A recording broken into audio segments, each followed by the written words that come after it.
उसकी सेवा करना, भरोसा रखना, वो तेरे लिए सीधा मार्ग निकालेगा। Right path, he will show you the right path.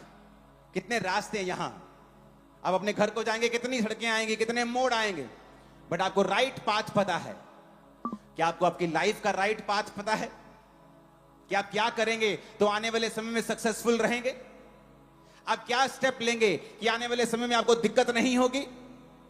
आपको कोई नहीं बता सकता, कोई नहीं बता सकता, सिर्फ परमेश्वर आपको गाइड कर सकता है।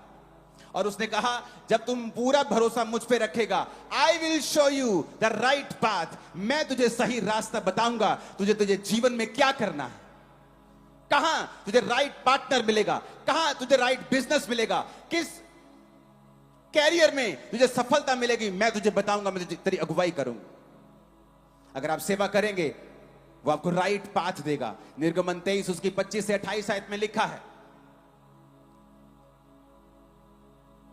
यदि तू अपने परमेश्वर यहोवा की उपासना करे, इंग्लिश में ज्यादा अच्छा लिखा है, and ye shall serve the Lord your God, अगर तुम सर्व करेगा, सेवा करेगा, तो वह तेरे अन्न जल पर आशीष देगा। He shall bless thy bread and thy water, I will take sickness away from the midst of thee, कहता मैं तुम्हारे बीच से रोग दूर कर दूंगा अगर तुम मेरी सेवा करेगा।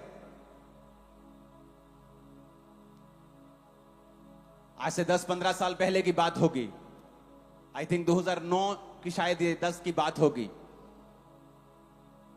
मैं अपनी चर्च के बाहर सेवा कर रहा था, तो एक व्यक्ति को उठाकर लेके आए, वो पागल था, पागल जैसी हरकतें कर रहा था। उसकी मां आई और बोली इसके पिताजी को अटैक हुआ। सेम ऐसे ही करते थे, 7 दिन हॉस्पिटल में रहे, मर गए। जब उनकी चिता को ये आग लगा रहा था, अब आग लगा के जब वापिस आए क्रियाक्रम के बाद, तो सेम अटैक मेरे बेटे पे होने लगे। आप इस पे प्रार्थना कर दीजिए। मैं आत्मा में था और मैंने उससे कहा, मैंने कहा जा अपने बेटे को और तू सब लोग जाओ, मिट्टी की सेवा चर्च में चल रही, मैंने कहा जाओ मिट्टी की सेवा करो। मैंने ले हैंड भी नहीं किया, मैंने कहा जाओ वहां पे सेवा करो। और वो सेवा करने लगे, और सेवा करने के दौरान परमेश्वर की आत्मा ने छुआ और पूरा पागलपन गया। आज तक वो लड़का जीवित है, बड़ा हो गया बहुत। पहले जवान था, अब तो और जवान हो गया होगा, 20 साल के करीब था, अब तो 35-40 साल का हो गया होगा वो।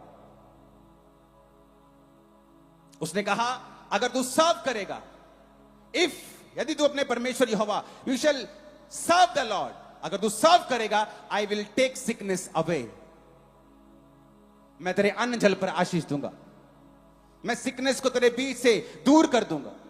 बहुत से विश्वासी रोते हैं प्रभु के सामने, प्रभु मैं बीमार क्यों हूं? क्योंकि तुम सेवा नहीं कर रहे हो। तुम्हें लगता है तुम विश्वासी हो, तुम चर्च जाते हो, यही एहसान है चर्च के ऊपर, पादरी दे यही एहसान है, चर्च जाने ही आ गए हैं चर्च। ये तो पहला स्टेप है। सेकंड स्टेप है उस चर्च में जाओ, फिर काम ढूंढो, प्रार्थना से, उपवास से, टाइट से, हर चीज से, टैलेंट से, काम से, सुसमाचार देने से, हर तरह से सेवा करो। मैंने अपनी लाइफ में पर्सनल एक्सपीरियंस किया है, जो लोग सेवा में होते हैं उनके काम दूसरे लोगों के मुकाबले जल्दी होते हैं, उनकी हीलिंग जल्दी होती। वो भी मुसीबत में फंसते हैं, धर्मी फंसता है लेकिन जल्दी निकल जाते हैं। जीसस ने सेवा की, ऐसी सेवा आज तक किसी ने नहीं की। जब क्रूज पे थे तो जल्दी मर गए। पिलातुस हैरान, कहता मर गए? कहता जीसस इतनी जल्दी कैसे मर गए? कहता मर गए। कहता नहीं वो चेक करके आओ। तो चेक करने के दौरान फिर उसकी पसली में नेजा मारा गया था, क्योंकि जब क्रूज पे लटकाया जाता था तो 2-2, 3-3 दिन लोग लटके रहते थे, उनकी जान निकलती नहीं थी। वो जान जल्दी निकल गई, जल्दी खत्म हो गया काम, क्योंकि वो उसकी सेवा करते थे। वो दुख जल्दी निपट गया, वो जल्दी खत्म हो गया। अपने पड़ोसी को जोर से बोलो सेवा कर। आमीन। आगे पढ़ेंगे इस आयत को। तेरे देश में ना किसी का गर्भ गिरेगा, ना कोई बांझ होगी, और तेरी आयु में पूरी करूंगा। जिन लोगों के बीच में तू जाएगा उन सबों के मन में मैं अपना भय संवा दूंगा, उनको व्याकुल कर दूंगा, तेरे शत्रुओं की पीठ तुझे दिखाऊंगा। फिर से दोबारा पढ़ेंगे आयत को 26 को। तेरे देश पे कहता गर्भ नहीं गिरेगा, तुझे गर्भ का फल मैं दूंगा, तुझे वंश दूंगा, तेरी आयु पूरी करूंगा।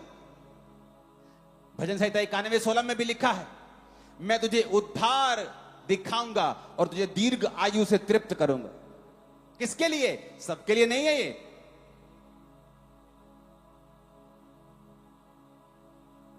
अपने पड़ोसी को बोलो, वचन सबके, ये वचन सबके लिए नहीं था, उसी के लिए है जो उसकी हजूरी में बैठा है, जिसने अपनी विश्वासी होने की कुर्सी को छोड़ा नहीं है। आमीन। क्या कहा परमेश्वर ने?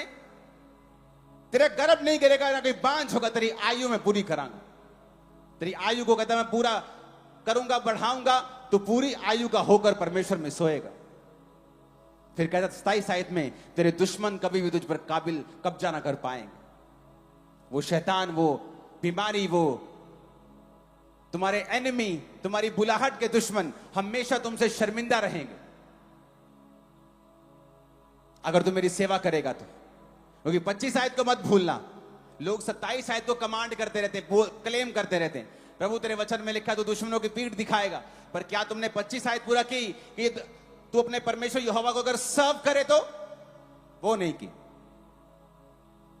बड़ा जरूरी है यह समझना कि वचन क्यों बोला गया है, कैसे बोला गया है, कहां बोला गया है और किसको बोला गया है। नीति वचन 13 उसकी 22 आयत में लिखा है,